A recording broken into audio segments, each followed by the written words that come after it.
नमस्कार, मैं हूं दिबांजलि मोइत्रा। राम मंदिर का वायदा नरेंद्र मोदी और अमित शाह ने पूरा कर दिया, या दूसरे शब्दों में कहें तो बीजेपी ने अपना कहा वायदा जमीन पर उतार दिया। इतना ही नहीं, बीजेपी ने अनुच्छेद 370 और राम मंदिर, दो वादे पूरे कर दिए। ऐसे में सवाल उठता है कि मोदी और शाह का अगला मिशन क्या है?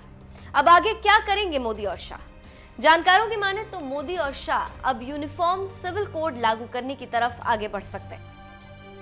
पत्रकार शाहिद सिद्दीकी का ट्वीट तो इसी ओर इशारा कर रहा है। शाहिद सिद्दीकी ने समान नागरिक संहिता के लागू होने की तारीख का भी अंदाजा लगा लिया और लिखा कि ये काम भी सरकार 5 अगस्त 2021 तक पूरा कर देगी। भारत में यूनिफॉर्म सिविल कोड को लेकर बहस आजादी के जमाने से ही चल रही है। भारत के संविधान के निर्माताओं ने सुझाव दिया था कि सभी नागरिकों के लिए एक ही तरह का कानून रहना चाहिए, ताकि इसके तहत उनके विवाह, तलाक, संपत्ति, विरासत का उत्तराधिकार और गोद लेने के अधिकार को लाया जा सके। इन मुद्दों का निपटारा वैसे आमतौर पर अलग अलग धर्म के लोग अपने स्तर पर ही करते रहे।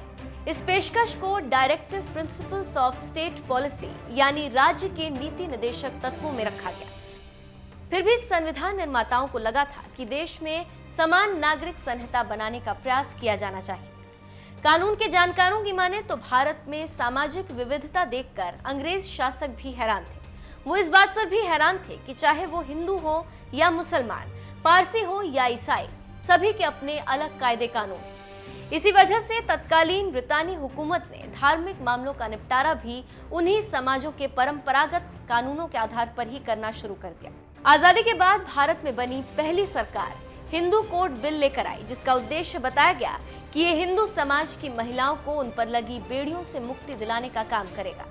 मगर हिंदू कोड बिल को संसद में जोरदार विरोध का सामना करना पड़ा। विरोध कर रहे सांसदों का तर्क था कि जनता के चुने गए प्रतिनिधि ही इस पर निर्णय ले सकेंगे, क्योंकि ये बहुसंख्यक हिंदू समाज के अधिकारों का मामला है। कुछ लोगों की नाराजगी थी कि नेहरू की सरकार सिर्फ हिंदुओं को ही इससे बांधना चाहती, जबकि दूसरे धर्मों के अनुयायी अपने पारंपरिक रीतियों के हिसाब से चल सकते हैं।